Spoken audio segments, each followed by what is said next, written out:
ngasi nungdairang phongbasi phongsingdagi maruoiba pau khar khangatjaraga mayamda share tawjage andro santhai natural park sarkarna lauksinba yaroi haiduna foundation stall miyamna thugaikhrei Imphal East ki andro kendra gi manungda lairiba touristing na yamna pamnaba mafam ama oiriba andro santhai natural park asi sarkarna laukshinduna PPP model onthoknaba thorang torokliba asi andro gi praja singna yamna kanna yaningdaba phungdoktuna hanagi forest minister oiramba TI Shyam Kumar na yunglamba foundation stall adu ngasi andro miyam horaktuna thugaikhrei thaudo asigi matangda santhai natural park asigi general secretary oireba KIS pisakna phungdorakhibadi andro gi miyamna yamna wana sengba charakpa natural park asi manipur sarkar gi tourism department na laukshilaga PPP model da salairagani haiduna handak tender notice ama tholakpa asi miyamna yaba ngamloi tholakliba tender notice asigi matangda andro miyam club amadi mari leinaba lup amasum park committee da sarkar gi maikedige karigumu wafam amata khangalamdaba asi yamna lali thokiba tender notice asi khudaktagi withdraw tawgadabani haiki magna makha takibadi park asi natural park ama oina thamduna mahuksagi ecological balance kaihandana matam chuppagi oina thamba haibisi andro miyam gi apamane park asigi sokhat khongthang gi thabaksing park committee na ngasi phawba punamak pangthoktuna lakli masida mitop sangduna park committee gi ayaba yaudana public private partnership PPP model onthokna hotnariba si yaroi masida singnarakpa khudimak park committee club ke members sing amade andro kendra de lairiba miyamna sapsana thengnagani haiba phungdokhi panba yabade September 13 da andro western baruni road youth club andro Imphal East ki oiba mifam ama sinduna andro kharam laikai gi oiba miyamgi mifam ama pangthoktuna tourism corporation of manipur limited tourism department manipur government ki tender notice number 02022019 TCML tang taret thamapan Englishing anigi kun asi khudakta withdraw tawgadabani haiduna miyamna warek mangasu laukiba laigrabani warep sing adugi aroibada pallibadi santhai natural park andro asi andro kharam laikai miyamna hokiba Englishing ani 18 gi September tang kunga matoida thokiba press note ki matung ina public private partnership PPP model satnaba yaroi haiduna athingmasu thamkhrabani hanasu makha tarakli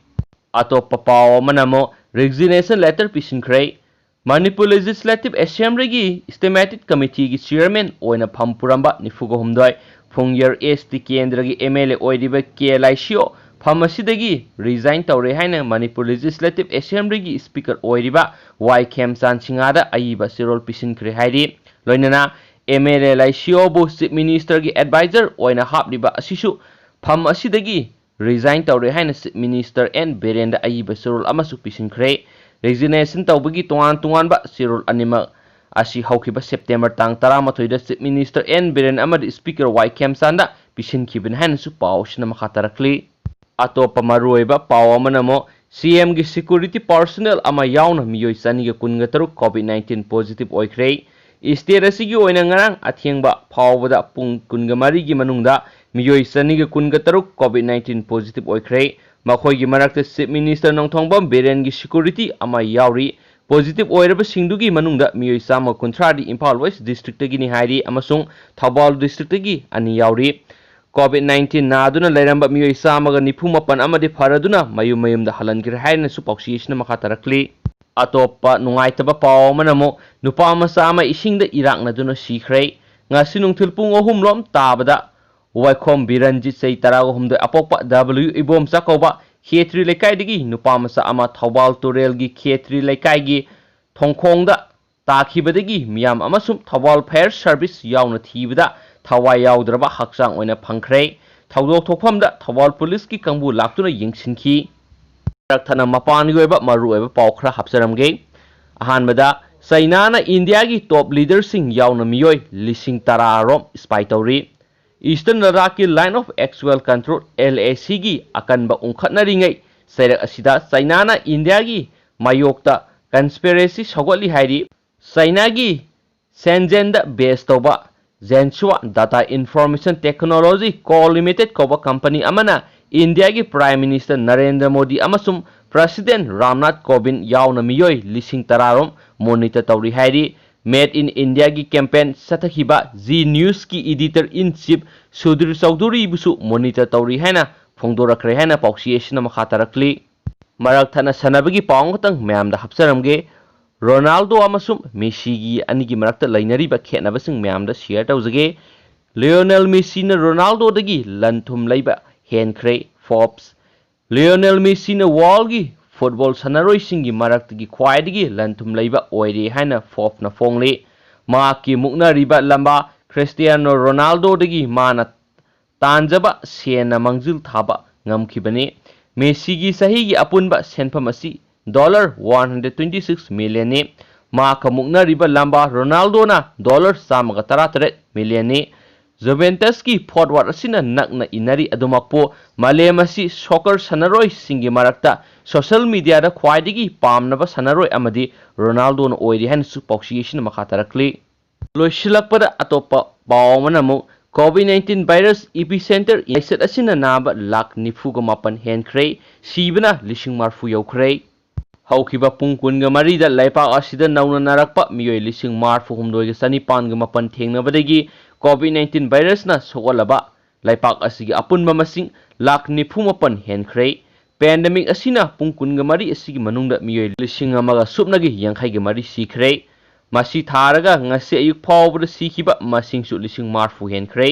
ꯍꯧꯖꯤꯛ ꯂꯩꯄꯥꯛ ꯑꯁꯤꯗ ꯑꯅꯥꯕ ꯂꯥꯈ 8.90 ꯂꯥꯌꯦꯡꯂꯤ ꯑꯗꯨꯒ ꯑꯅꯥꯕ ꯃꯤꯑꯣꯏ ꯂꯥꯈ 39.57ꯅ COVID-19ꯗꯒꯤ ꯐꯒꯠꯈ꯭ꯔꯦ ꯍꯥꯏꯅ ꯄꯥꯔꯤ꯫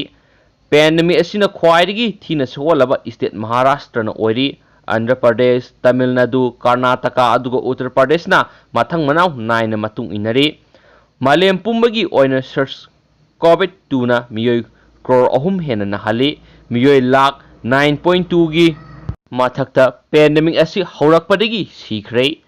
India ꯑꯁꯤ ꯑꯒꯁ꯭ꯠ ꯊꯥ ꯍꯧꯔꯛꯄꯗꯒꯤ ꯅꯧꯅ ꯅꯥꯕ ꯃꯤꯑꯣꯏ ꯃꯁꯤꯡ ꯈ꯭ꯋꯥꯏꯗꯒꯤ ꯌꯥꯝꯅ ꯃꯥꯂꯦꯝꯒꯤ ꯃꯅꯨꯡꯗ ꯈ꯭ꯋꯥꯏꯒꯤ ꯃꯃꯥꯡꯗ ꯂꯩꯔꯛꯄꯅꯤ꯫ ꯍꯧꯈꯤꯕ ꯄꯨꯡ 24ꯗ ꯁꯦꯝꯄꯜ ꯂꯥꯈ 10.7 ꯇꯦꯁꯠ ꯇꯧꯈ꯭ꯔꯦ ꯍꯥꯏꯅ Indian Council of Medical Research (ICMR)ꯅ ꯍꯥꯏꯔꯤ꯫ ꯍꯧꯖꯤꯛꯇꯤ ꯏꯟꯗꯤꯌꯥ ꯑꯁꯤ ꯄꯦꯟꯗꯦꯃꯤꯛ ꯑꯁꯤꯒꯤ ꯏꯄꯤꯁꯦꯟꯇꯔ ꯑꯣꯏꯔꯦ꯫ ꯄꯥꯔꯂꯤꯌꯥꯃꯦꯟꯠ ꯅꯣꯡꯖꯨ ꯃꯤꯐꯝ ꯉꯔꯥꯡ ꯍꯧꯕꯒꯤ ꯃꯥꯡꯑꯣꯏꯅꯅ MP ꯁꯤꯡ ꯂꯥꯏꯆꯠ ꯑꯁꯤꯒꯤ ꯌꯦꯡꯂꯒ ꯇꯧꯗꯕ ꯌꯥꯗꯕ ꯇꯦꯁꯠ ꯇꯧꯕꯗ ꯂꯣꯛ ꯁꯚꯥꯒꯤ ꯃꯦꯝꯕꯔ 18 ꯑꯗꯨꯒ ꯔꯥꯖ꯭ꯌ ꯁꯚꯥꯒꯤ ꯃꯦꯝꯕꯔ 9 ꯄꯣꯖꯤꯇꯤꯚ ꯑꯣꯏꯈ꯭ꯔꯕꯅꯤ ꯍꯥꯏꯅꯁꯨ ꯄꯥꯎ ꯑꯁꯤꯅ ꯃꯈꯥ ꯇꯥꯅꯁꯨ ꯐꯣꯡꯗꯣꯔꯛꯂꯤ꯫